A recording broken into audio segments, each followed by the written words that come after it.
Welcome.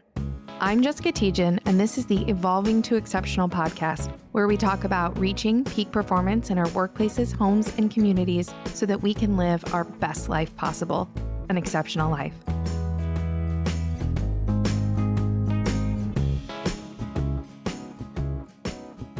Welcome back to this week's episode of Evolving to Exceptional. We have another wonderful guest with us this week, Lori-Ann Duguay. She is the CEO of People Powered Solutions, and she helps companies become that highly sought after employer where people want to work, stay, and thrive, which is just something I'm so passionate about. So I'm happy to have Lori here with us today. Lori, I want you to give us your description of your background, your experience, and why it is you do what you do. Help us get to know who you are and why you're in the space that you're in. Sounds good. Thanks for having me on the show, first of all. So, for 21 years, I worked for the same organization. It was a government ministry. And so, for 21 years, I was pretty much in the same position, in the same office. Unfortunately, that position didn't really afford me a lot of growth and development from a career perspective because of the location of my office and a variety of other reasons. But for years, I would say about 3 years into that career, I was like, I knew that job inside out and I was poised to okay, on for my next career challenge within government. And once I started to realize that there wasn't a lot of opportunity unless I was open to relocating, I had to resolve myself that this is it. This is where, and then people would tell me, you've got a government job. Stop worrying about it. I mean, it's a no brainer for you. Just enjoy the no brainer. But that's just not how I'm wired. So I continued. And then as I was building my family, obviously, I was okay with that kind of the job being a no brainer because as with 3 young children, when my kids were really young, it's so demanding mentally at home, just juggling the toddlers and just all the fun jazz that goes along with that very younger kids phase of life that I was okay with the no brainer. But as the kids grew and got more independent, unfortunately, I really started to feel like I was stuck. I really started to feel like, wow. And everybody would say, you can't leave that job. It's got great benefits and great pension. You've got to stick around. You're in government. You've got it. It's golden. And it is golden, but it's golden handcuffs because I was not happy. I was not old enough to say that, oh, I'll just coast till retirement. No, I still had a lot to give and I still had a lot in me that I wanted to do. So I started to plan my exit essentially. And by that point, I was say at the 15-year mark, went back to school, did my postgraduate studies in labor relations and human resources management. And then I started to explore what is it that I really love about the opportunities that I have had internally and which pieces of that was I more passionate about. And it was really all relevant to not the operational HR stuff, the more strategic HR stuff. So that organizational excellence, this notion of creating happier workplaces. So basically, it drilled down to these 10 motivational needs that people need to have met to be happy and feel fulfilled at work. That when I started to study and deep dive into that, I started to realize why I felt stuck all those years. I started to see which elements of my current workplace were failing to meet those motivational needs. Once I started to hone in on that, I decided that I would start consulting on the side and that although I couldn't make any changes within my government because it's such a big machine, that I would start working in smaller companies and helping them create work environments, workplaces that provide for all of those needs. And that inevitably, of course, leads to higher retention, lower turnover, happier, more engaged, people excited to be at work and to be doing the work they're doing, right? Started consulting on the side. Eventually, my side jobs became way too crazy busy, and I was taking pretty much all my time off to do these projects. So I ended up where I was like, okay, there's obviously, I'm onto something here. There's a demand of sorts. So I was allowed to take 1 year leave without pay. So because I'm risk averse. I wasn't going to just take the leap and break those golden shackles and just go where the wind took me. But I wanted to at least have that safety net to fall back on. And within the first year, it just exploded and it was just crazy. And now I've been able to and blessed to bring in a team of people to support some of our projects. And that's basically what we do now. We work with organizations to build happier, more productive workplaces.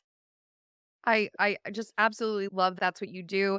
And I know that you mentioned that you are currently working on a new book that's going to be coming out this summer. Want to tell us just a little bit about that book and what it's about and what your intention or what your desire is with writing that book? Sure. So what the book is about is that discovery I made all those years ago. those 10 motivational needs, understanding what are the 10 needs of your employees. There's so much literature, so many articles out there that says this is what drives motivation. This is what drives employee engagement. There's all this literature and there's all these needs. Sometimes it's a variation of 5 top needs or 5 top drivers of engagement. Okay. I drilled it down to 10, but what's missing out there is now what do I do with that?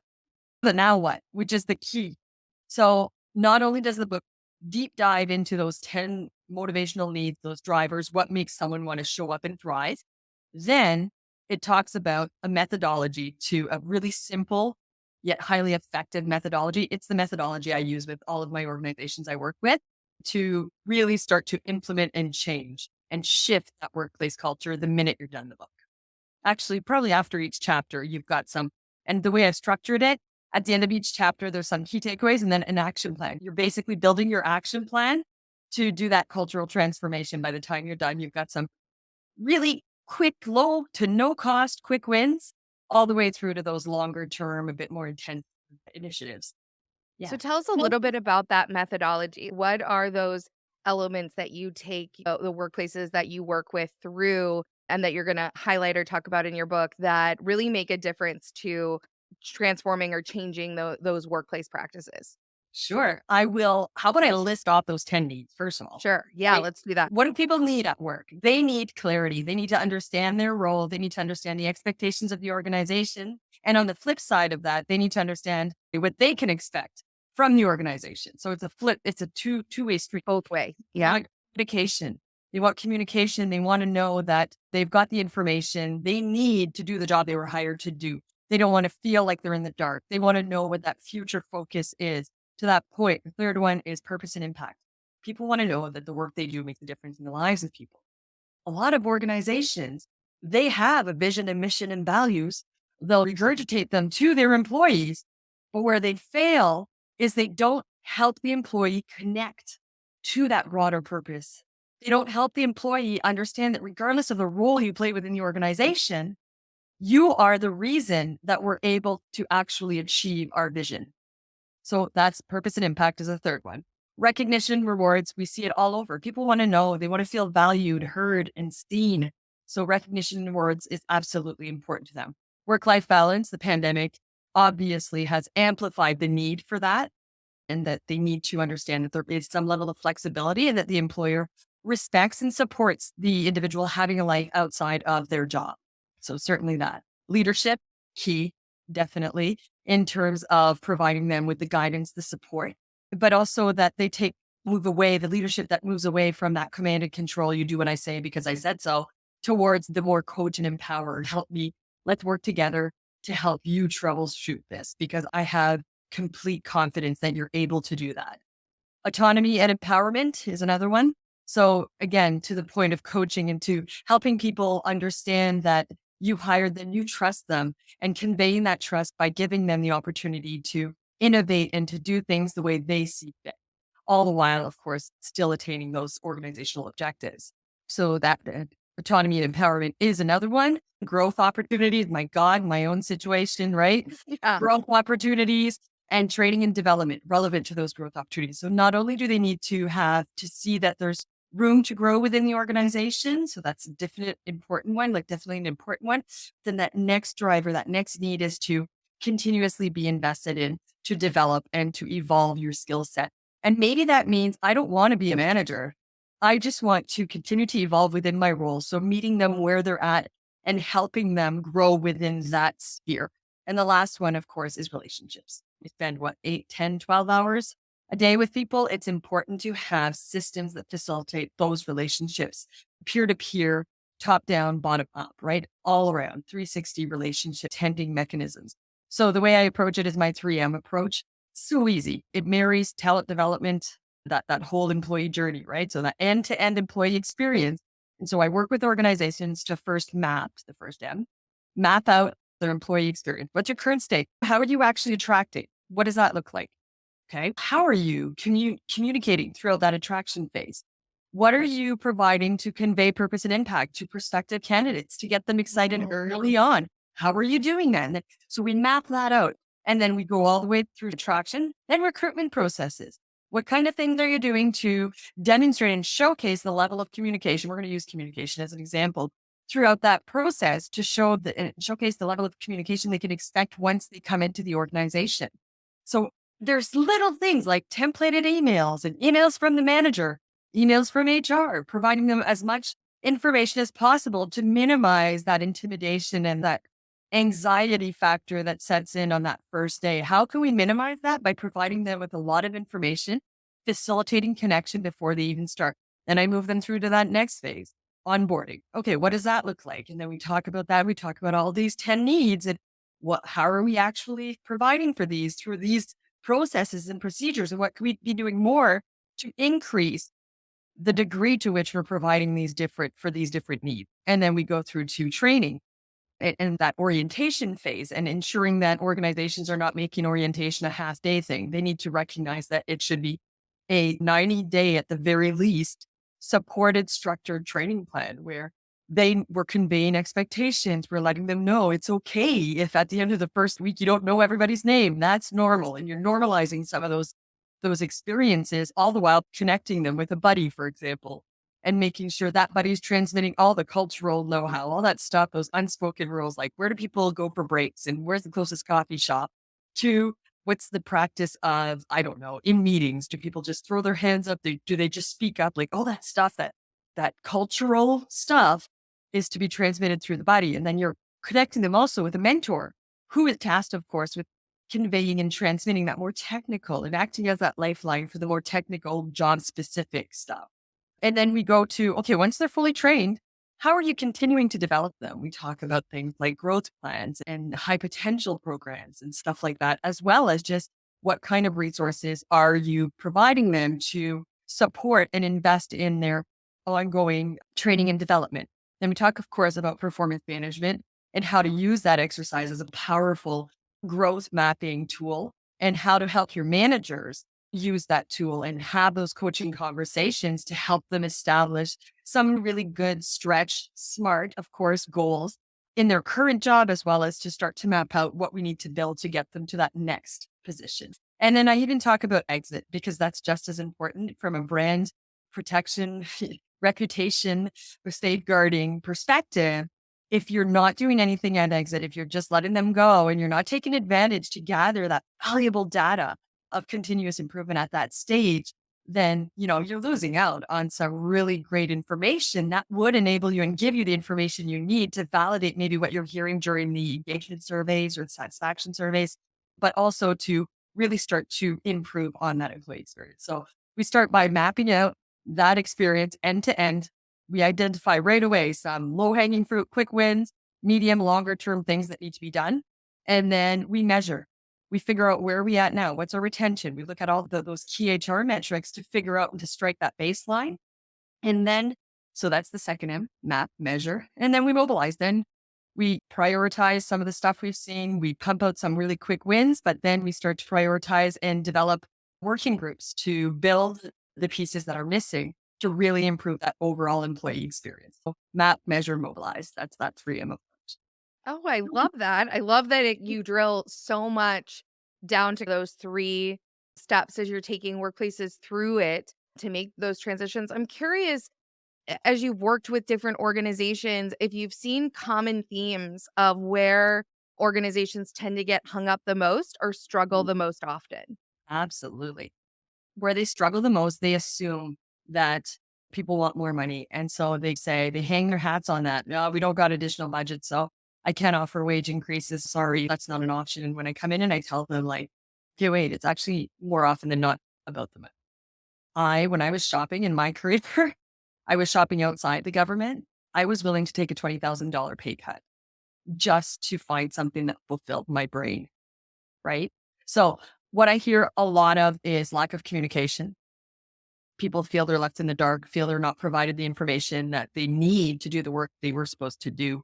They feel like there's all these kind of things happening up there, but that they're not told about them, but then they're berated when they don't actually deliver on these unspoken or uncommunicated expectations. I hear lack of recognition from managers is often an issue. And the next one that I hear a lot is just poor management, poor leadership. untrained leadership that does not know how to lead their teams. I hear two kind of different profiles, if you will. One is the manager who is so afraid of being perceived as a micromanager that he's hands off altogether and thinks that's the good thing because I'm not going to interfere as long as they're doing their work. But really, there are team members that require more support. There are team members that require, here's the box to play in. And now you can go and innovate within that box, but they need that structure or else they feel unsupported, right? And of course, they're more likely to disengage. So there's that profile. And then there's a profile of the manager who just thinks he's the boss, doesn't recognize he's supposed to be a leader and he wants to just be the boss. So there's a lot of almost, I don't know how to describe it. I'm sure you've seen it too. It's just Yeah, some like control, power. control. Yeah, that kind of behavior. I'm curious a little bit if we dig into that manager leadership piece, because I keep hearing that too. And I'm curious a bit on, are you seeing that like managers have been trained and they just aren't doing it? Or are they not trained at all? What is the challenge? What are you seeing in that space that's maybe leading to that outcome? I guess in recent months, I've been working a lot with manufacturing, more technical industry clients. And what I'm seeing there is that the most technically strong person on the team is being promoted into a leadership role. Now, unfortunately, the most technically strong person does not translate to a good leader necessarily without proper training. So, although Right. technically they're super strong, their softer skills just don't, they just don't cut it. And they've not been trained to further hone and develop those softer skills. We actually, one of my clients, we just conducted, oh my God, I think we're on number 18 different focus groups with leadership throughout the organization. They're a global company. So we did 18 different focus groups and the leaders themselves say it.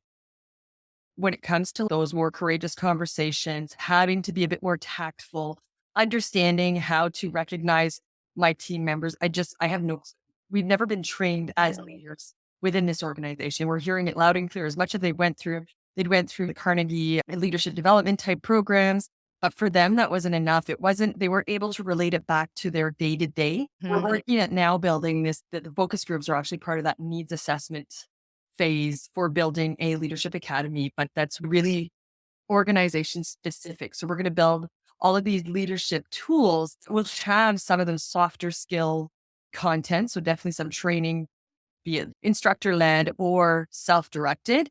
So there'll be some blended kind of learning opportunities for just the softer skills, but also the more technical business acumen pieces are also going to have some how to lead this part of the business process, how to lead this part with your team, very specific and flavored to that organization. So obviously the uptake and the assimilation of that training will be much deeper and much longer lasting than this kind of off the shelf type stuff. So I'm curious because this a little bit sharing of some of what I've seen too. I totally agree with what you're saying. And I wonder, one of the things I got so frustrated with as an HR talent management leader and practitioner myself was that we would train managers. They actually were very well trained. They knew what they needed to do, but they couldn't seem to actually do it. And one of the things I've discovered since then is that there's a deeper level of blockage, that most of the training programs are at this behavior level on the surface. We're going to change this behavior. We're going to get them setting expectations or providing feedback and or recognition more frequently. But that when you drop below that, as I've coached leaders, when you drop below that level, you end up finding out that they actually have feelings towards that they shouldn't have to recognize or that they were never recognized. So why should they? So there's this Yeah. resentment to actually That provide engagement training. recognition. Yeah. And so you get to that deeper level, and it's not until you make like a true neuro pathway shift, a neurological change, that you actually get leaders to take action on the behaviors that they know they really should be doing or that they're supposed to be doing. And so I keep seeing this theme, and I'm curious if you do too, of going through really prestigious training programs, management leadership training programs, but that the people that have gone through it are still not performing as leaders the way that they need to be in order to create the results. I'm just curious of your thoughts on that.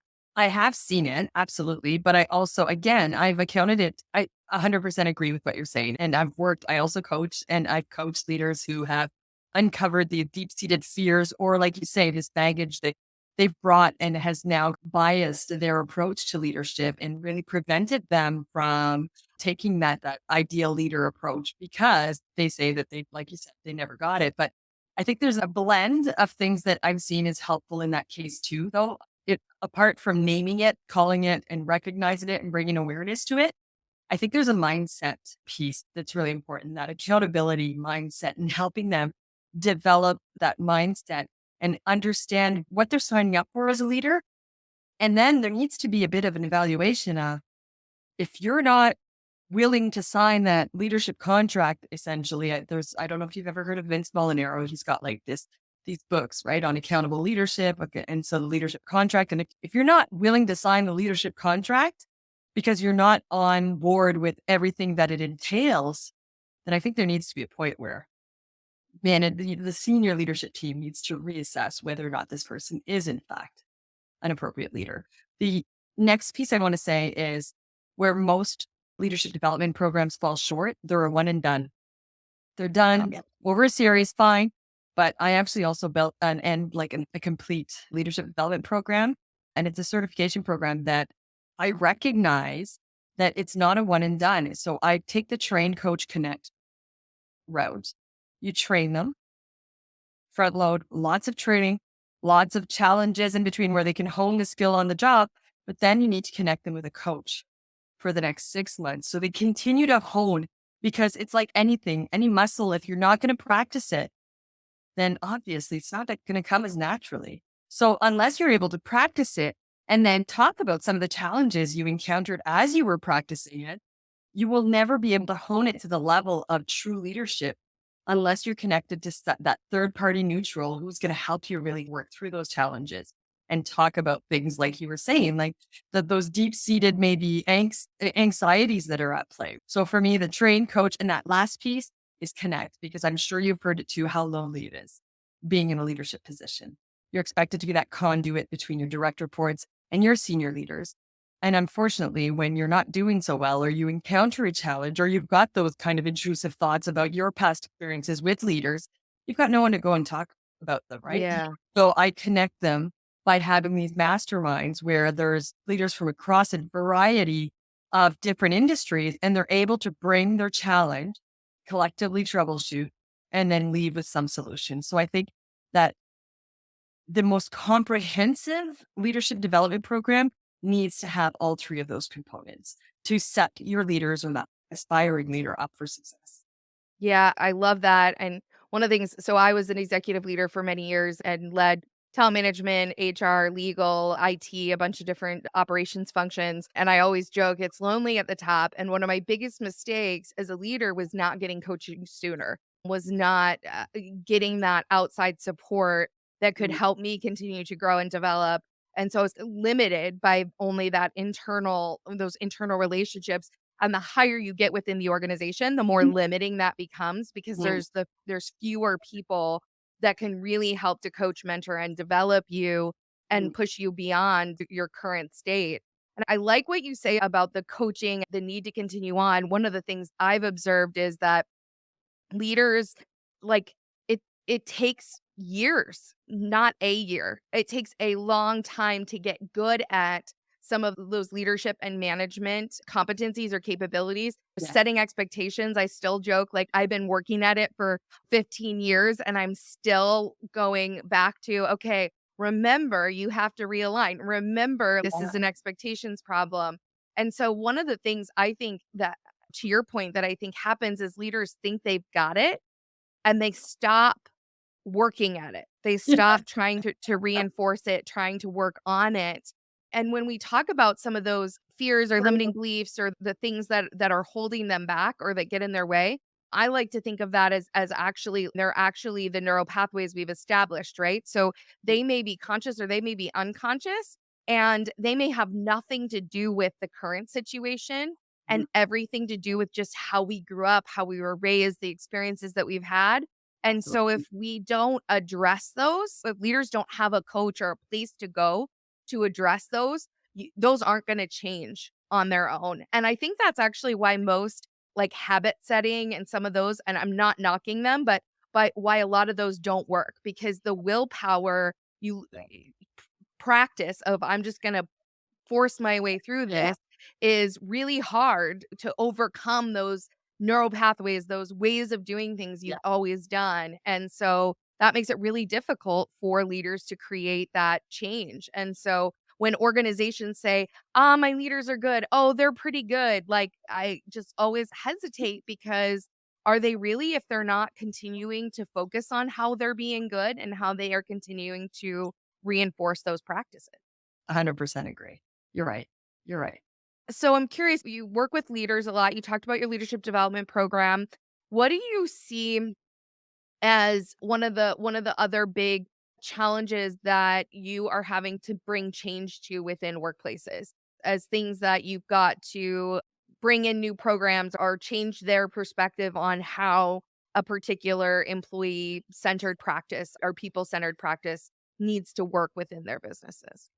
I'll have to hang it up on the performance development process. Yep. For me, they see that as an appraisal, it's an evaluation. It's let's see if you measured up to my expectations and whether or not it warrants a raise. They really don't understand how it's really how they can measure those 10 motivational drivers. It's how, that first how they structure that exercise and the tools they use to conduct that exercise should really help them to, it's basically a roadmap to that employee on an ongoing basis. It's so crazy, but they don't recognize that. And it's too often done as an annual exercise as opposed to this ongoing plan that's ever evolving and that it's just there to cue the conversation. And they see it as the bane of their existence. It's too often than not done as a hindsight exercise.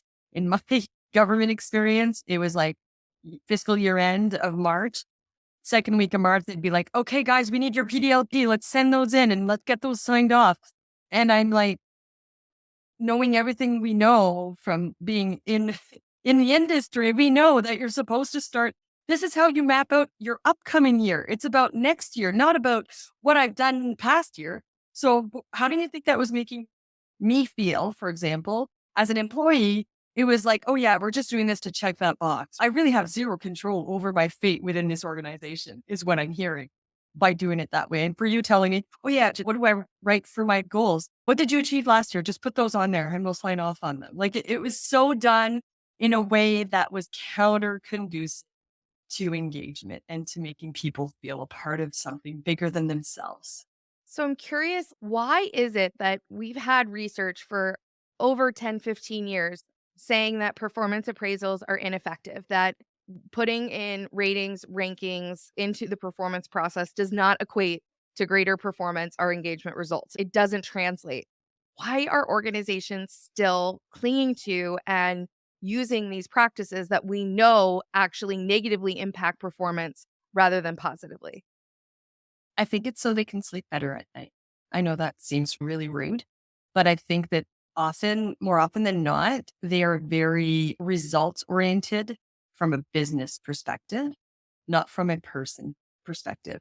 So for them, they want to be able to say, they want to measure exactly to which degree that employee was able to advance and get results that translate into dollar signs ultimately. So I think it's for them to be able to sleep better, say, my employees are productive. I don't think the happy or the engaged part is ever part of the equation for them. And I think that shift in mindset that needs to occur is not occurring as fast as we'd like to. Hence the book, the podcast, and trying to broaden that awareness on a global level of what actually works and what.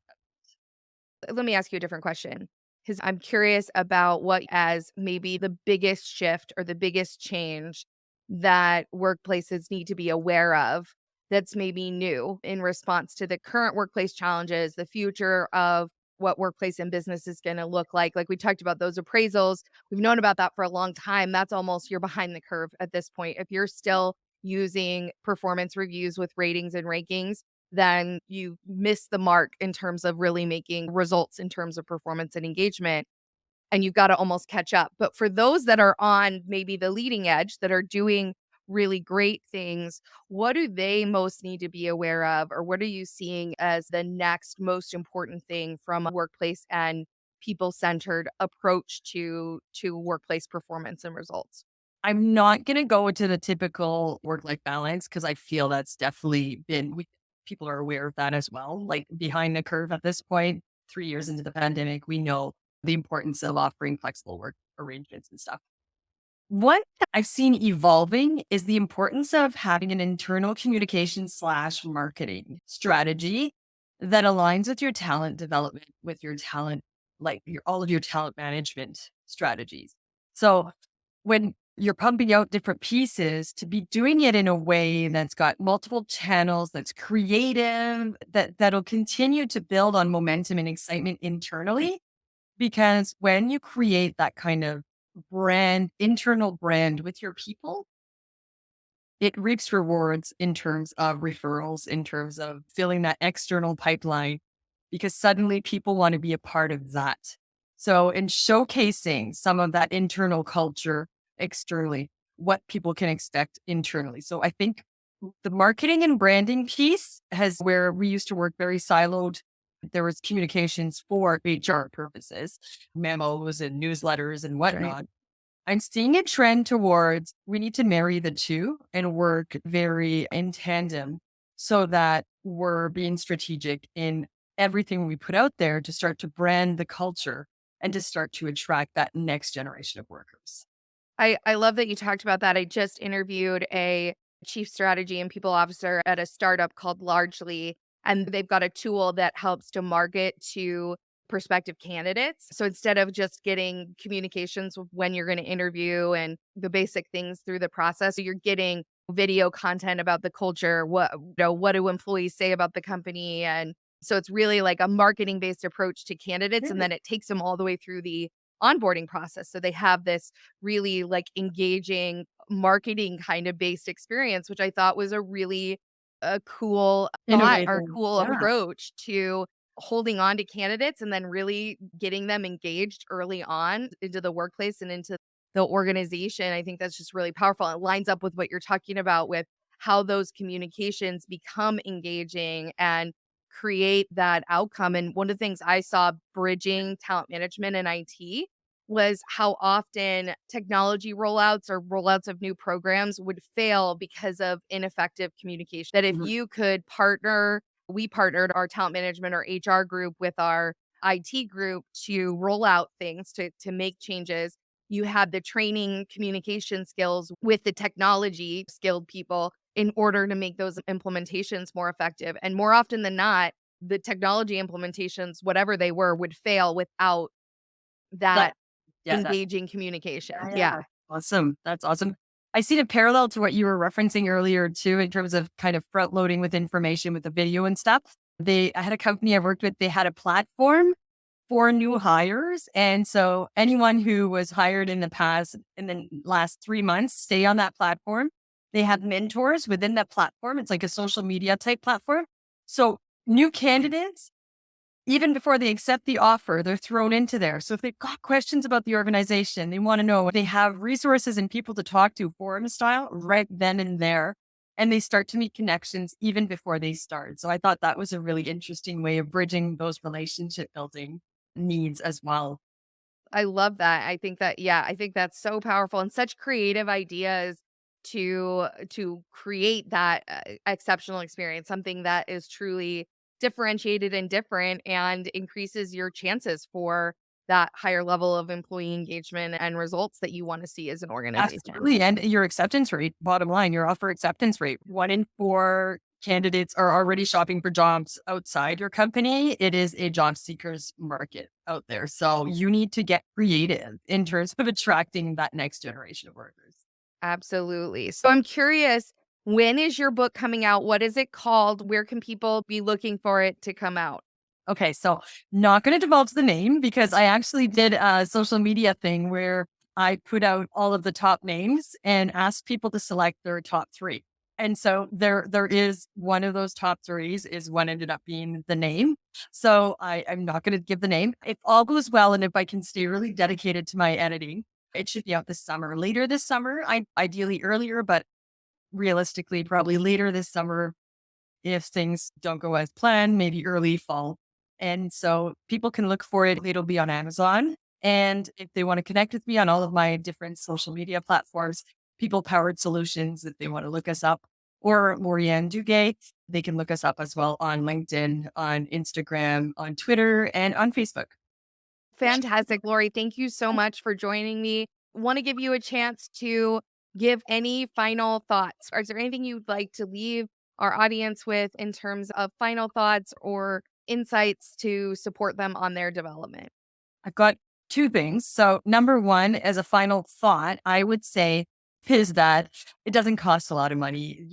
There are a lot of no to low cost improvements you can make to your current employee experience. So, certainly start to look for some of those low hanging fruit, as I mentioned earlier, increasing your communication from the time the person accepts the offer through to the time they start their actual job.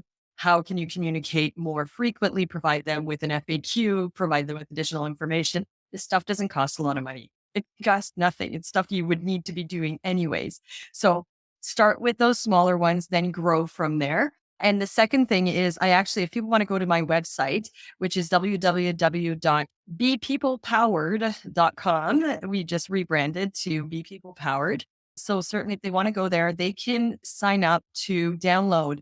I have a nice infographic of all those 10 drivers.